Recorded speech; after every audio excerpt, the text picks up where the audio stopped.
Welcome to Oyate Today. Oyate in Lakota means people. Brought to you by Native Sun News Today. Hi, welcome to Oyate Today. I am your host, Richie Richards. Oyate Today is produced by Tim and Jackie Gallego. Tim is an enrolled member of the Oglala Sioux tribe. Our guest today, our very special guest today, is Mr. Tom Casey of KILI Radio down on the Pine Ridge Indian Reservation. Thank you so much for being here. You're a legend, and I'm just glad you're here with us today. Good to be here. Awesome. Thank you so much once again for being here. Mr. Casey, can you tell us a little bit about yourself and kind of before KILI Radio and how you came to be on KILI Radio back in the 80s? Well, I don't know where you want me to start. My father was in the Air Force, spent 25 years in the Air Force. Mm-hmm. We traveled all around the country. Actually, I was born in Germany. Wow. And lived in Michigan, Alabama, back to Michigan, over to Pennsylvania, to New Mexico, mm-hmm. 2.5 years in Grand Forks, North Dakota, a couple of years in Ottawa, Canada. They ended up, last tour of duty was Colorado Springs. I went to high school, 10, 11, 12 there, and then I went to University of Colorado, actually wow. on a gymnastics scholarship. Imagine. Yeah. And I went 4 years there, and there was a program through the University of Colorado. They developed into a graduate program where they had students come to Pine Ridge mm-hmm. To spend a year or two and to work on their master's degree. Mm-hmm. So I became part of that program, and I came to Pine Ridge for a year or two in 1970. Mm-hmm. Never could quite get out of town. I'm still there. Yeah. You've been there since? 49 years, yeah. Wow. Okay. So, and that program, I ended up being part of the VISTA program and then a University Year for Action program. And then I stuck around and ended up going to work for the college. Mm-hmm. At that time... Are we talking about OLC then? At that time, it was called Lakota Higher Education Center. Okay. In the very beginning. It actually was chartered by the tribe in 1971. Okay. But it had started with a few courses in the fall of 70. Then got chartered by the tribe in March of 71, mm-hmm. and I was a part-time instructor, and then I actually went to work for the college in 75. And I'd been there. I ended up creating a job called Director of Media and Publications, and the radio station actually started in February of 1983. So it had been on the air for a couple of years, and I said, well, I mean, the college should tap into that. Mm-hmm. and make use of that as a vehicle to, kind of expand what the college is doing and give it a little bit more visibility and that. Mm-hmm. So I started a radio show on Sunday nights, 8 to 12, called On the Road with Oglala Lakota College. Now this would have been in 85? February of 85. February of 85, yeah. And so every Sunday night I would do an interview with somebody from the college, mm-hmm. a student, a staff, a faculty member, somebody from the community. And then for the next, I'd do that for about an hour, and then the next 3 hours, I'd do blues and jazz. How did the blues and jazz go over? Well, on the one hand, people hadn't heard it on KILI Radio before, so it was unique and different, and some people really liked it. Other people who had been used to country music on Sunday night would call up and say, take that shot music off the air. But one thing you learned right away is that if you're on the radio or if you're in the media, you learn that you're not going to make everyone happy. Oh, there's always going to be somebody kicking about you. Mm-hmm. I learned that right away. Mm-hmm. And we today tell our DJs, if you can't handle somebody being critical of you or kicking about you or whatever, then this isn't the right business for you. Mm-hmm. You just have to develop a thick skin and feel if you did the best job possible, then you just let the chips fall where they may. I learned that right away. The following year I started doing basketball, and it even became more relevant then because you were always somebody kicking about what you said on the air during a basketball game or something about like their athlete or their son or daughter. Or something that happened in the game or whatever. Mm-hmm. And so I started doing this radio show once a week, every Sunday night for the college on KILI Radio. And that was my introduction to I'd never been on the radio, never done any media, except for I'd done a newspaper for the college. Mm-hmm. So because I interviewed, then the following year, in '86, there was a tribal election going on, and the radio station asked me to do interviews of the presidential and vice presidential candidates. Okay, so I did that, and so I would come and do the interviews during the election time. And then in January of '86, the person who was doing the play-by-play for basketball was kind of got burnt out and was fading out. So they asked me, would you like to try that? Well, I'm kind of a sports person. I'd been an athlete growing up that played baseball and basketball, did gymnastics, and went to college and did gymnastics. So, and I've always been a sports fan. So, May I just ask one question? yeah, What did you do in gymnastics? I was a leg man. I did tumbling, floor exercise, trampoline, and vaulting. Hey, that I didn't sounds do fun. any of the apparatus, you know, the Yeah. side horse or the high bar or the parallel bars. Yeah. But so I did everything with those legs: But that. tumbling, trampoline, floor exercise, and vaulting. You must have been good though, because you did it for 4 years at the, University of Colorado. yeah. Wow. Imagine. It was another era. Yeah, no, that's awesome. So that January of '86, Buzz Tulance was the program director at KILI at the time, and we did the first basketball games together. He hadn't done basketball either. So we did a couple games. And then I said, well, what's next on the schedule? Well, this weekend in Rapid City, they're having a 3 games. Who's doing them? Well, you are. Anybody else? No, just you.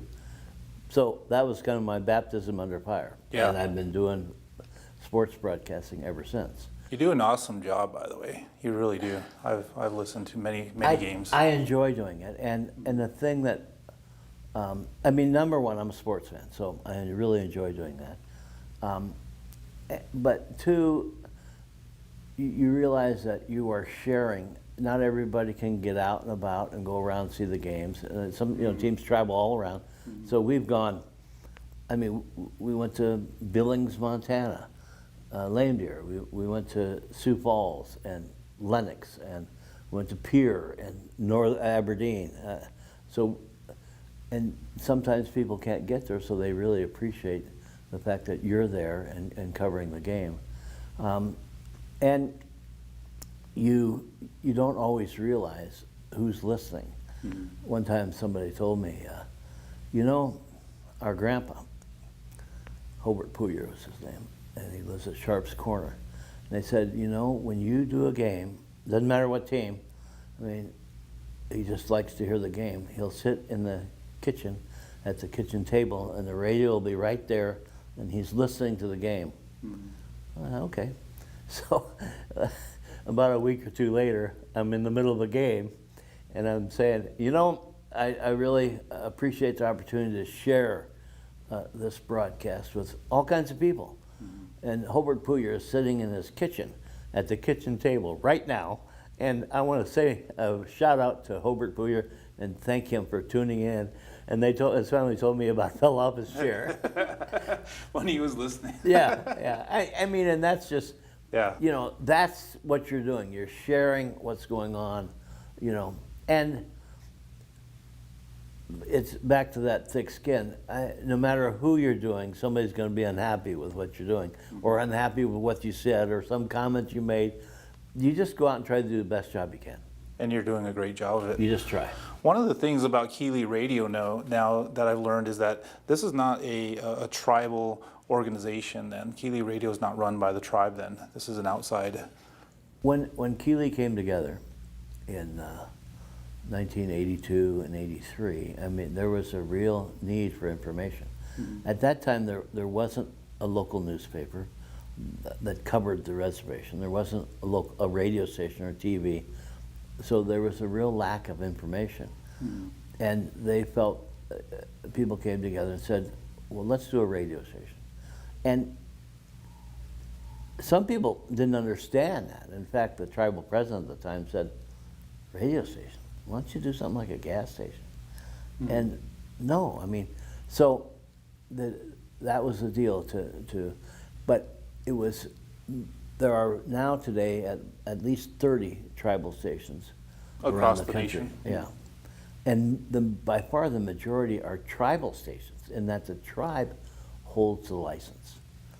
You know, let's take a break because I want to get into this a little bit further. So this is a good point that you're going to make here. So we'll be back after a short break. Closed captioning for Oyate Today is brought to you by Black Hills Energy. Native Sun News has been voted the best weekly newspaper in its class for 2015 by the South Dakota and North Dakota Newspaper Associations. You can find a copy of the Native Sun News at many businesses and vending machines in Rapid City and the surrounding area, and on all 9 reservations. We publish every Wednesday, so advertisers and subscribers can reach our diverse readership by calling 605-721-1266. The Native Sun News covers the other side of the story. You can't predict life's ups and downs. You just give it all you've got to stay on top. But it's easier with a partner like Security First Bank. Since 1898, we've been riding with you through the country's biggest ups and downs. And this is where we'll stay.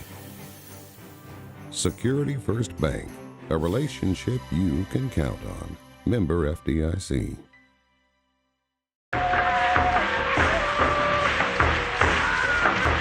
Being connected to him with the earth. Positive pride. Pride of being Lakota. Look around you and look at your culture. Look at the people who care about you. There is hope. There is always hope. There will always be hope. Suicide isn't the Lakota way. If someone you know needs help, please call 867-HOPE, a public service message from the Lakota Voice Project. If you're talking, they will hear you. Why are we getting killed like this? Kyle's not here. Got caught drinking beer in the park a couple of nights ago. Really? Yeah, 0 tolerance. He's out for the season. Harsh. Hey, he knew not to drink. We've made that clear to all of our kids, right? No, not really. Bill, if we don't tell them what we expect and why they shouldn't drink, how are they gonna know?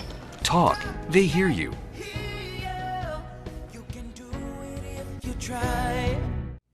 Hi, welcome back to Oyate Today. Once again, our guest tonight is Mr. Tom Casey, station manager at KILI Radio on the Pine Ridge Indian Reservation. Thank you so much for being here. It's a pleasure and an honor.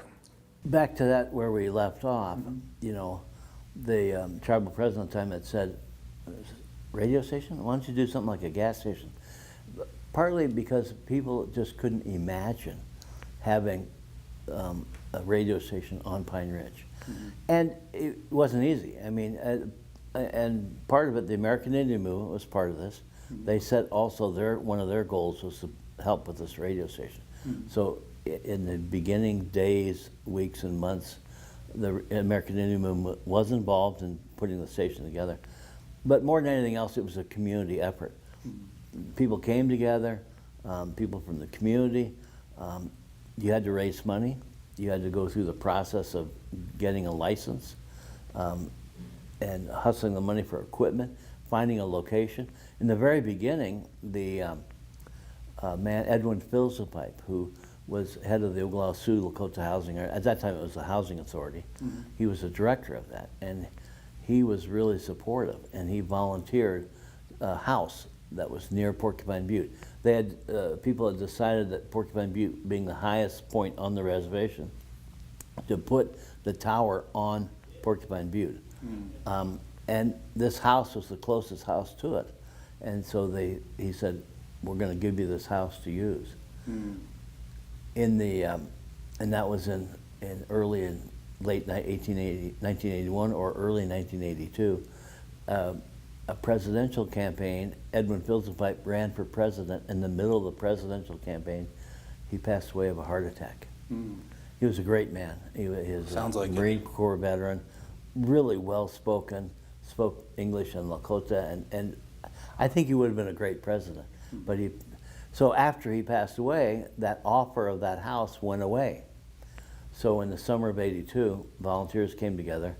They built the station, concrete block and so forth, and they built the station. An engineer from New York helped with the design, and the design has a sloped roof originally with the idea that the station would have a solar array on there for energy, and it took literally decades for that to be used. It was crazy. Now do you have solar yes, energy? we have. We started with actually we ventured into renewable energy with a wind turbine. We Honor the Earth out of Minneapolis had helped, Winona LaDuke and that, and they got for us a used, renovated 65 kilowatt wind turbine that had come from California. It had been in operation for 20 years in California. Supposedly it was renovated, refurbished, repainted, and it ended up being a lemon. It didn't work out. But that didn't sway the station. The station was really committed to renewable energy. So the next thing with Lakota Solar, Henry Red Cloud, we put a 2 kilowatt solar array on the roof. Then a year later, year and a half, 2 years later, we put a 3 kilowatt solar array. So now we have a 5 kilowatt solar array on the roof. And we end up with a 10 kilowatt wind turbine. And with those, that's kind of 15 kilowatt altogether, we reduced our light bill. That was the biggest bill that the station had every month, as much as $2,500, sometimes $3,000 a month. And that was a nut that you had to face every month. And at KILI, some days you had money, other days you couldn't rub 2 nickels together. You struggled for resources. So the commitment to renewable energy helped. We cut our light bill in half. Now, with a donation from a variety of concerns, they donated 80 solar panels. Wow. And then we kind of hustled together the money for the rigging and everything. And we actually got a USDA Rural Development Grant for helping to the infrastructure and so forth to put it up. And then actually got a South Dakota Community Foundation grant to put a fence around it and make it safe and that. So we installed last September, actually went online September 28th, a 20 kilowatt solar array. Wow. So the station, in the very beginning, it was number one to deal with our electric bill, but also to be a role model for the community to say, hey, we're going to make a commitment to renewable energy and hope that it can be a kind of a role model for the community to look at different ways that we can use renewable energy. That is a excellent decision because of the the use of renewable energy should be where we're at and should be where we're leaning towards as a nation, as a community, and so on and so forth. I wanted to ask this question specifically about, you talked about KILI not being a tribal entity or a tribal run, although it's community based, it's not tribally run by the tribe. And that affects the ability for KILI Radio to cover tribal politics. Well, it's interesting. As I said earlier, that there's at least 30 tribal stations around the country. The majority of them are owned by the tribe. And those tribal stations end up not covering tribal government. They don't broadcast tribal council meetings. The KILI came together with the idea that it would be an independent station, not a tribal station. So a local board of directors actually holds the license from the FCC. They hold the license, so it's independent. But KILI has always been committed to being information, getting information out to people. And a little story, I went to the finance committee and we were looking for support because we covered the tribal council and stuff like that. And a councilman said, you mean you've been covering KILI and on your own or covering the tribe on your own and not getting any sort of resources from the tribe? Yeah. Yes, we have. Well, why do you do that?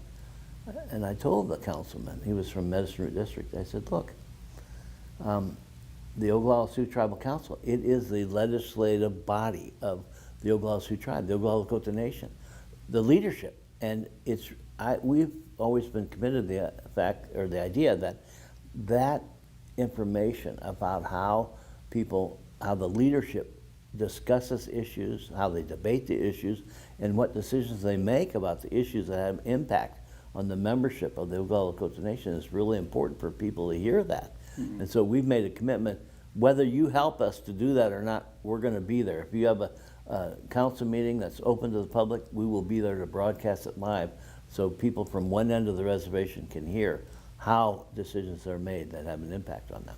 He went, oh, okay.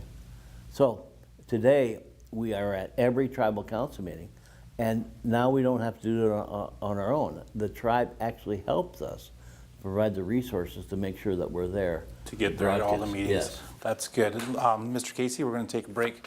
We'll be back after a short break. If youth and family services weren't available in this community, there would be a lot of unmet basic needs. Very few organizations do as good a job as youth and family services, getting every ounce of usefulness out of people's time, their dollars that they donate. Youth and family services help so many kids. It's a great value to the community. Join me, because together we help kids. More than 2 million men and women have served in our military since 9/11. Now, many of them are transitioning back into civilian life. They're considering career options, writing resumes, starting businesses. ACP AdvisorNet can help. ACP AdvisorNet is a nonprofit online community where Americans can offer career advice to those who have served. Now we can serve those who served us by helping them to find their next career. Visit acpadvisornet.org. Success in school begins with starting strong. Tell me 2 of the best things about your school. I like the teachers, math centers, and math. How has Starting Strong helped you? Well, the Starting Strong program I think was important to me because as a single mother, I was able to give my child the best education they could get, and the Starting Strong program gave us access to preschool that gave him a good foundation to start elementary school. Thank you. Sometimes one moment changes everything. One song, one game, one mission. Support Make-A-Wish and help grant more life-changing wishes at wish.org.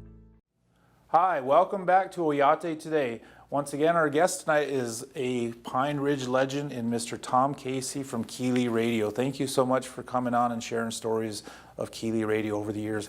I just wanted to ask you to tell us a story that kind of sticks out in your mind over the past 30 plus years that you've been with the station, and kind of share some of the details of that story and or those stories, wherever you want to take that.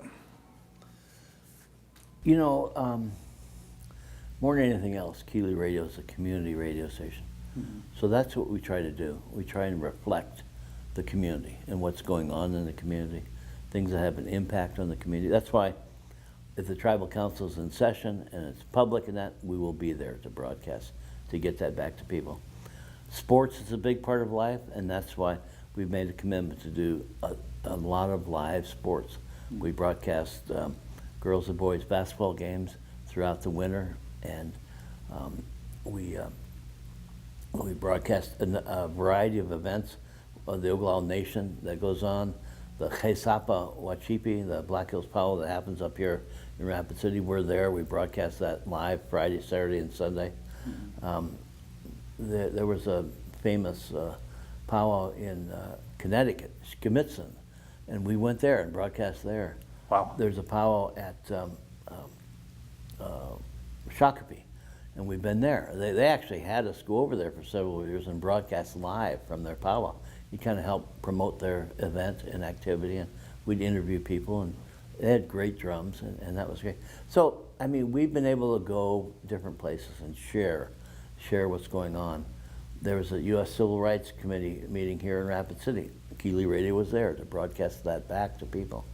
They had a tornado that hit Oglala, and KILI Radio was there, not only that night of the event, and following that night, you know, the chaos and the emergency response people and stuff like that, but in the days that followed, as people were trying to recover and recuperate, we would broadcast every day about what was going on.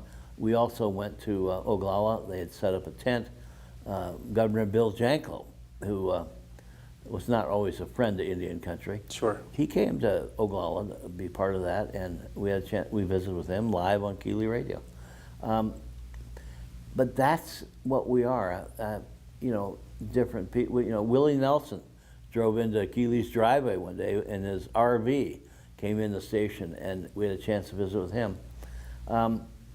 One day, you know, usually if you're a representative, a congresswoman or a senator from South Dakota, you might have a bit of an entourage, somebody that goes around with you and that. One day, I'm at the station, and in walks the congresswoman, Stephanie Herseth.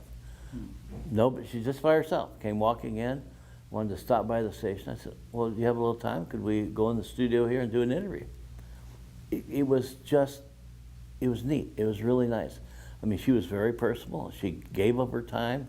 And here's you don't always have the opportunity, but it was during, and actually it's relevant today. Here she was, a congresswoman, and she was with child. And so I had a chance to ask her, you know, today there's a lot of concern about all of these immunizations, and if there's problems with immunizations, you know, can you get autism? Can you get other problems from these immunizations? And she said, you know, I'm in a position where we can make legislation and things like that, and plus I'm with child, and I would not be supportive of any immunization that had the possibility of hurting my child. And that's how we go into that. And so, I mean, you don't always have the chance to talk to a national legislator who could have an impact on that. There's all kinds of people who come by KILI Radio, and we had students who were visiting the country, and they were from Scandinavia. And there's some older people too. And what was interesting was, you don't always think of this, but Chernobyl, that happened in Russia, and it released a radioactive cloud. And you're not always thinking of how interconnected we were. But here these people were in Scandinavia, and I had the chance to ask them, what was it like living in Scandinavia when Chernobyl happened, and the thought or the possibility of this radioactive cloud coming across Europe and into Scandinavia? Wow. How did that, but just to have that opportunity and to share that with our listeners and that. Mr. Casey, we're running out of time. Can you do me one big favor? Can you do me a station ID from KILI Radio? You're listening to KILI FM Radio, the voice of this great Lakota nation. 90.1 FM Porcupine, 88.7 in Rapid City, and KILIRadio.org on the internet. Good to have you along right here on KILI FM Radio. Awesome, thank you. I want to thank our producers, I want to thank our sponsors, I want to thank Mr. Casey for being here tonight, and I want to thank Prairie Edge for hosting our show. And I want to thank you for making Oyate Today a part of your night. You've been watching Oyate Today, brought to you by Native Sun News Today.